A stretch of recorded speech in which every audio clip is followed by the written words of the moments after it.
Hello, this is Rodney from rodneysblog.net, and today we're going to continue reading in the Bible, Genesis chapter 6. Wickedness in the world. When human beings began to increase in number on the earth, and daughters were born to them, the sons of God saw that the daughters of humans were beautiful, and they married any of them they chose. So right off the bat here, a little bit of confusion.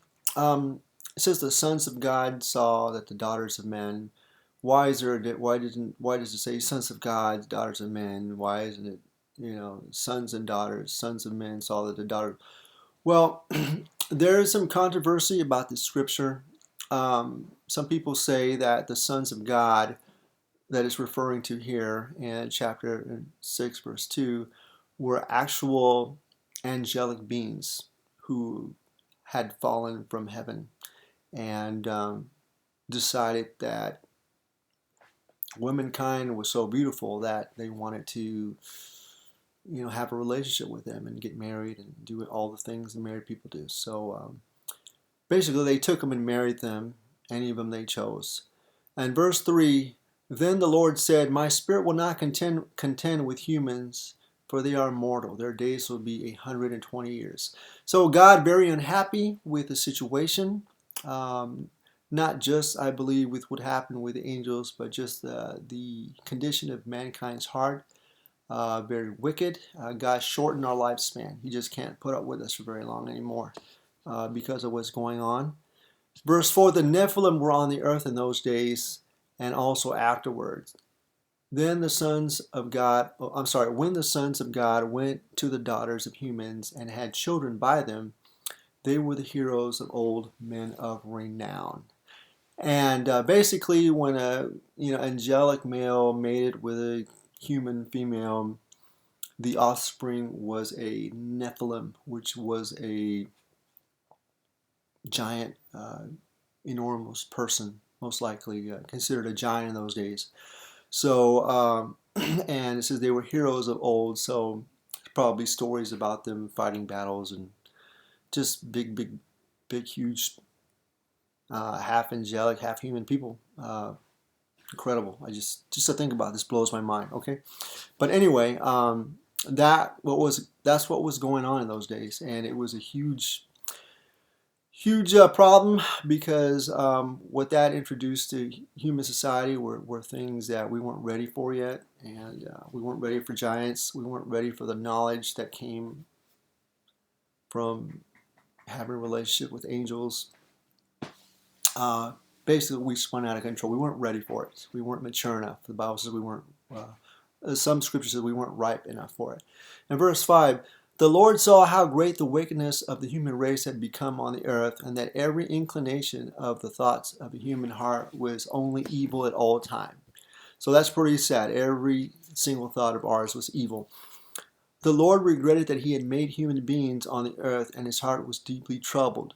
So the Lord said, I will wipe from the face of the earth the human race I have created, and with them the animals, the birds, the creatures that move along the ground, for I regret that I have made them. But Noah found favor in the eyes of the Lord.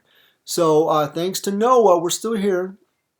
It was pretty. It got pretty close. God was so upset with humans that he almost wiped us from the face of the earth. He almost says, you know what? It was a mistake. Let's wipe them out.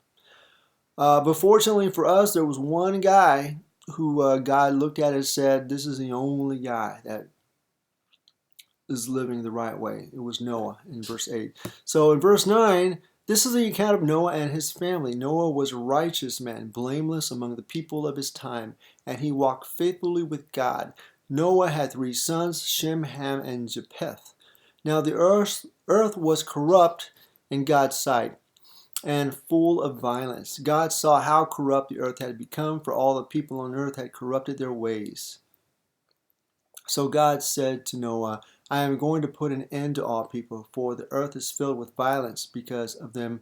I am surely going to destroy both them and the earth. So make yourself an ark of cypress wood, make rooms in it, and coat it with pitch inside and out. This is how you will build it. The ark is to be 300 cubits long, 50 cubits wide and 30 cubits high.